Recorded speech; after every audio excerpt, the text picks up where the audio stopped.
Како што најавивме на почетокот на емисијата, се враќаме на возењето на BMW X3. Од 2003 година, кога овој модел настапи на пазарот, сега се соочуваме со четвртата генерација.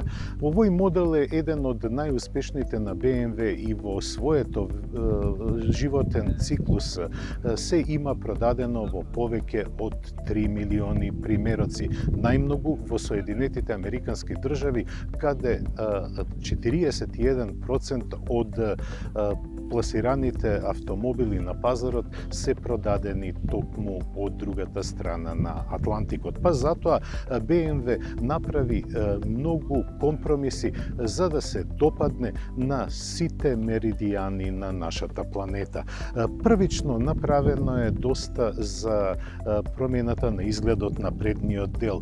Ја гледате маската, ги задржа класичните бубрези, но тие се сега по-хоризонтални и поразвлечени, па така не изгледа предницата многу нападно. Што се однесува до самата контура на возилото, во должина BMW X3 е зголемено за 4 см, додека височината е зголемена за 2 см.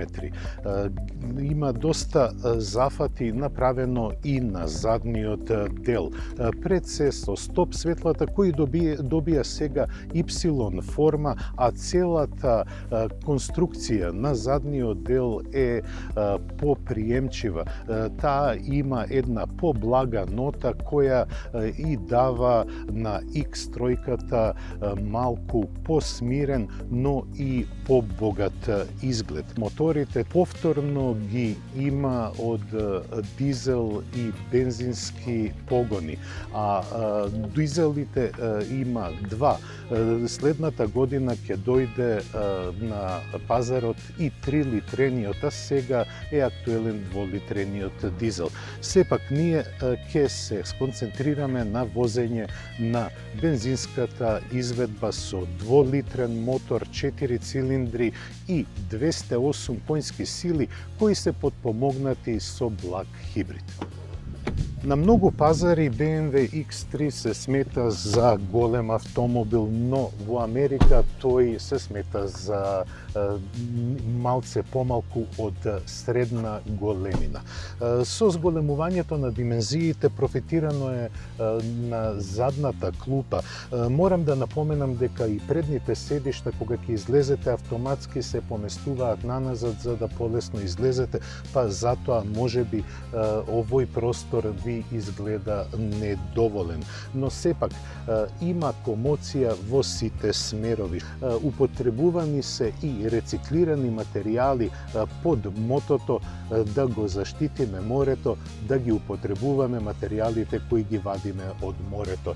Пред се тоа се однесува на извадените рибарски мрежи, од чиј материјал се направени многу елементи во внатрешноста. Исто така, голем дел од материјалите се рециклирани дури до 70%, па она еколошка оправдливост на секој модел се зголемува со употребувањето на овие материјали, а нив во X3 ги има насекаде. Ако сте влегле во едно модерно BMW, тогаш сте влегле во сите.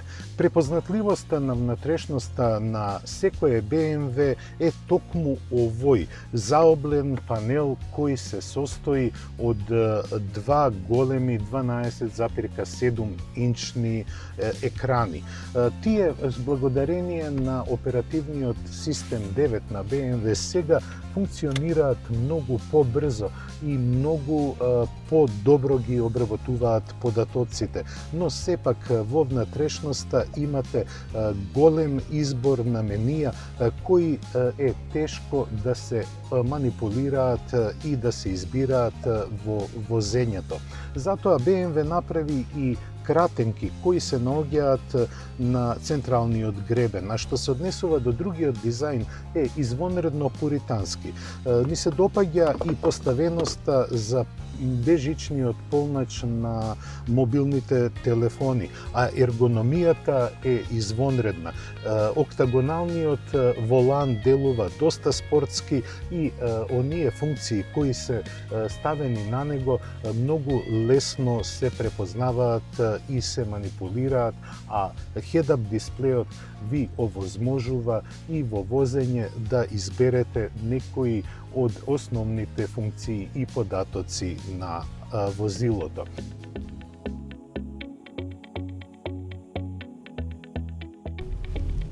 Уште од самиот почеток на возењето се чувствува смирениот карактер на X3-ката. Кога полека возите, кога сте на мала брзина, работата ја превзима електричниот мотор. Тој ви обезбедува не само малку да се движите на струја, туку и да ги почувствувате благодетите на тивкото возење. BMW кај новата X3 не го смени меѓуоскиното растојание, но ги зголеми димензиите. Во должина 4 см, како што реков, но заборавив да споменам дека и во ширина е зголемена просторноста за 2 см. Па тоа веднаш се чувствува и на возачкото седиште. Поради пуританскиот дизајн на предниот панел се чувствува огромна просторност. Целата атмосфера е во духот на високата технологија, а цитатите на внатрешноста ги разбива со амбиенталното осветлување. Функционалноста на целата кабина е добра, затоа што покрај огромната просторност многу лесно се влегува и излегува од кабината. На мали брзини, како што возам сега, бидејќи се наоѓам во населено место, се чувствува робусноста на возилото. Тоа лесно се усмерува, но возачот чувствува дека има големо возило под своја команда. А кога сме кај командите, кога ќе сакате да забрзате, тогаш и на сцена доаѓа помошта на електромоторот. Тој треба да обезбеди подобрени перформанси. Овој модел со 2-литрен мотор има 208 коњски сили и 400 ньютон метри. И со приклучувањето на пат веднаш се чувствува моќта на моторот, па и дури продорниот звук кој го произведува доаѓа во кабината. Во текот на моето возење, тоа беа околу 400 километри со X3, можам да кажам дека оваа генерација е технолошки најнапредна. За жал, за времето на моето возење не можев да ги испробам можностите на X3. На целата рута, каде што возевме во должина од 400 километри, прошарана е со камери кои ја бележат брзината, а цената на казните е брутална.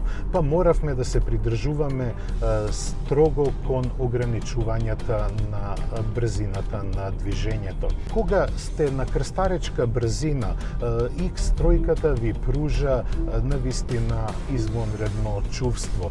Не ги има оние типични вибрации кои се јавуваат кај повисоките возила, односно кај спортско корисните возила.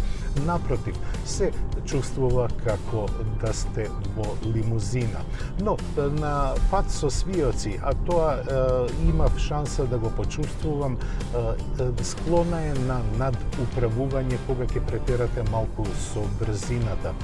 Електронските системи добро функционираат и ви пружаат едно релаксирано чувство за управувачот, особено ако ги користите сите асистенти на возачот при возењето.